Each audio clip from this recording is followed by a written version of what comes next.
সবুজ পাহাড়ের পাদদেশে সীমান্তের কাঁটাতারের মাঝেই এক টুকরো জমি, যাকে সবাই চেনে নো ম্যানস ল্যান্ড নামে।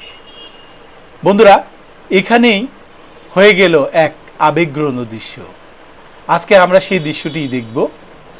বাংলাদেশ এবং ভারতের দুই নারী হাত মেলালেন, বিনিময় করলেন আন্তরিক তাদের মধ্যে কথাবার্তা।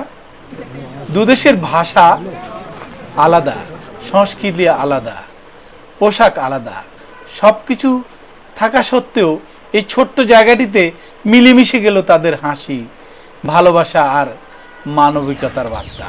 আজকে আমরা দেখব এবং আমরা চলে আসছি তামাবিল সীমান্তের সেই স্থানটিতে। বন্ধুরা, আমরা সামনে যাই, দেখে আসি তাদের মধ্যে সেই সম্পর্কের সেই বিষয়টি। সবুজ রঙের হিজাব ও লম্বা পোশাকে ঢাকা এক বাংলাদেশি নারী, অপরদিকে উজ্জ্বল হলুদ কুর্তি পরা এক ভারতীয় নারী, দুজনে একই অপরের হাত ধরে এক উষ্ণ অভ্যর্থনায় মেতে উঠলেন।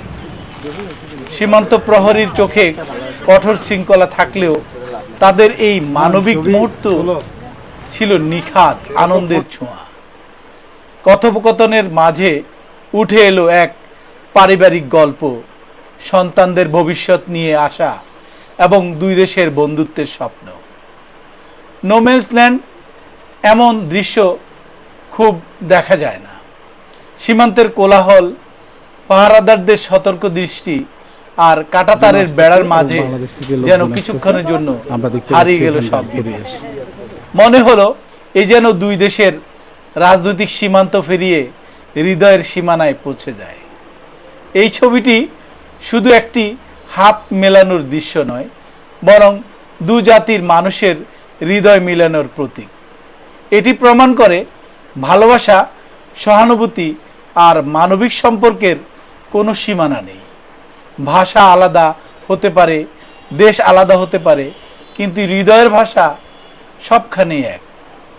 আমরা দেখলাম এবং আমরা আবার ফিরে আসলাম। সত্যি অসাধারণ লাগলো, যে বিষয়টি আমার সত্যি মন কেড়েছে। বন্ধুরা, ভালো থাকুক সবাই, ভালো থাকুক আমাদের দুটি দেশ, পাশাপাশি সম্পর্কের বেড়াজালে আমরা যেন সামনে আরও সুন্দরভাবে এগিয়ে যেতে পারি, সেই প্রত্যাশা রইল। ভালো থাকুন সবাই, সুস্থ থাকুন সবাই। আল্লাহ হাফেজ। ভালো লাগলে আমার চ্যানেলটি সাবস্ক্রাইব করবেন এবং আমার সাথে থাকবেন। ধন্যবাদ সবাইকে। আল্লাহ হাফেজ।